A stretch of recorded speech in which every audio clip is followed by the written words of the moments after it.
Welcome back to AM Northwest.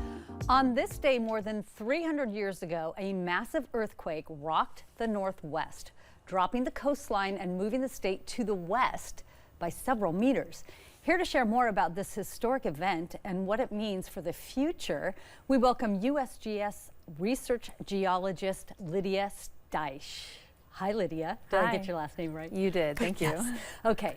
So I have to admit to you, this Cascadia subduction zone scares me like there's no tomorrow.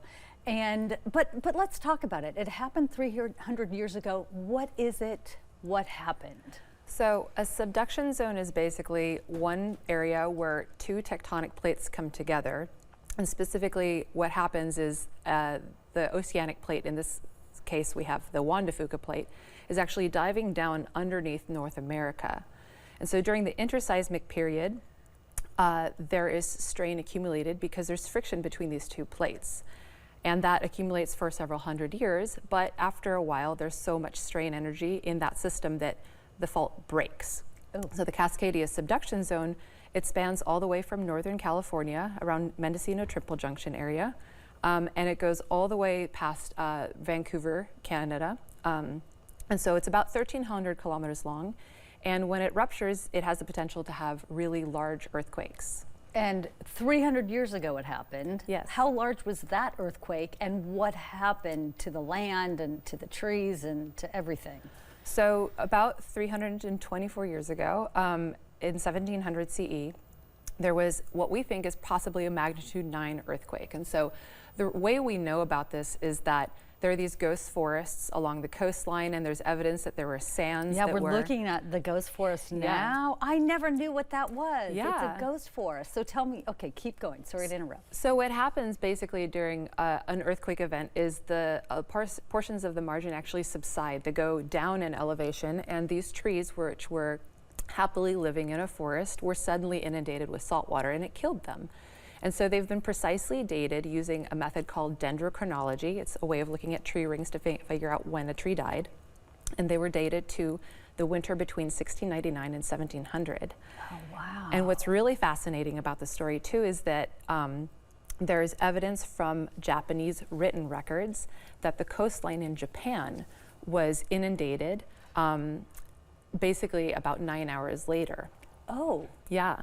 And so when we put that kind of information together with some computational modeling, like tsunami modeling, to see how long it takes for, or how big of an earthquake you need to get a tsunami all the way across the Pacific Ocean, we find that we need at least a magnitude 8.7, possibly up to a magnitude 9.2 earthquake to generate that. What's the most common earthquake that we've been having, like in the United States? Like what?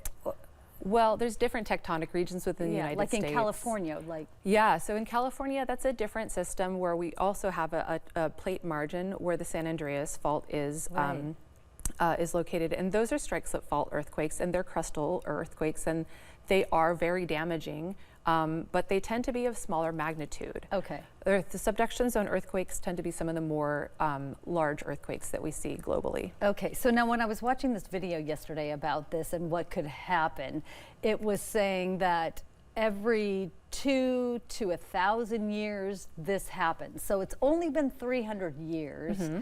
So what are you thinking in terms of the odds of this happening sometime soon again? So yeah, exactly. As you say, the time in between earthquakes, from what we know from many earthquakes in the past, ranges between about 250, 300 years up to over 1,000 years.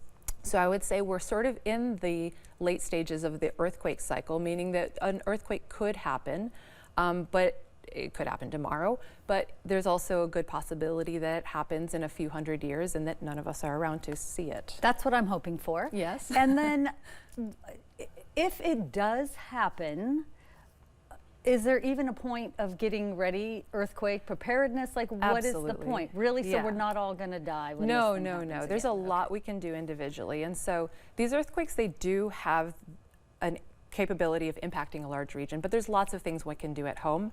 Okay. Or when you're traveling around. So for example, one of the things that is most helpful at home is to have a go bag. This is basically a colorful backpack or something where you have enough water, non-perishable food, flashlight, emergency supplies like, warmth blankets or our first aid kits. And this is something you keep in your home so that if an event occurs, and it doesn't have to necessarily be a subduction zone event, these are useful for lots of things. Right. That you have those things that you need to survive for a few days for you and your family. Okay. Now there's a lot of resources online where you can find exactly what kind of things you want to put in a go bag, and there's also resources where you just buy one and it's already pre-assembled for you. That's great. Yeah, we just had a guest on this week who was talking about the California wildfires, and she had a go bag. Yes. So that's a really good idea. How ready do you think we are in Portland to handle something like this? Well, I would say even the most ready societies, it's difficult to prepare fully for something that's like a magnitude 9.0 earthquake. Right. So, for example, in Japan, in 2011, there was the Tohoku Oki earthquake. It was a 9.1, and they're one of the most earthquake-ready societies on Earth, but it still caught them off guard. There was still a lot of damage. So I think knowing what one can do beforehand and keeping safe and having that sort of mindset of don't be scared, be prepared is really helpful. And there's a lot of resources too, like when we visit the coastline, there's tsunami inundation maps. These are really helpful to know so that if you're enjoying your time at the beach with your family and the ground shakes, you know where to go. So these maps are available at basically the entrances to many popular beaches, and there's markers on the roadway to tell you whether you're in or outside of so and it has tsunami evacuation zone. Yes. Do you think it's a good idea when you go to the coast to be aware of where those are in relation to where you're staying Absolutely. at all times? Oh yeah, I personally do. So I have a young family. I have a 4-year-old daughter. And when we go to the beach together, I take a look at the map with her. And she's young, but she totally gets it. And I say, hey, we're here. If the ground shakes, look, we got to go up to that hill. And I'll point it out to her in the landscape because I'm a little better at reading maps than she is right now. But it's something that's really accessible. That information is available, and it's just good to know where you need to go in the case of an event like this. That's great. And so all the work that you're doing at the USGS, is there someplace we can go to read about your research?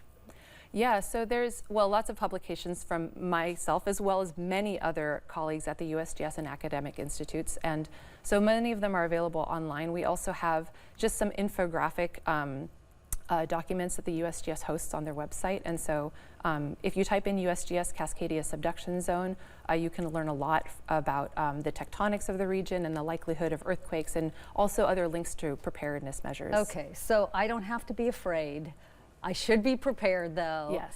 And this is such interesting work you're doing. If you want more information about Lydia, we're going to have a link to information about her on our website at katu.com. Thanks, Lydia, so much. Thank you so much. And we'll be right back with more AM Northwest. Stay right there.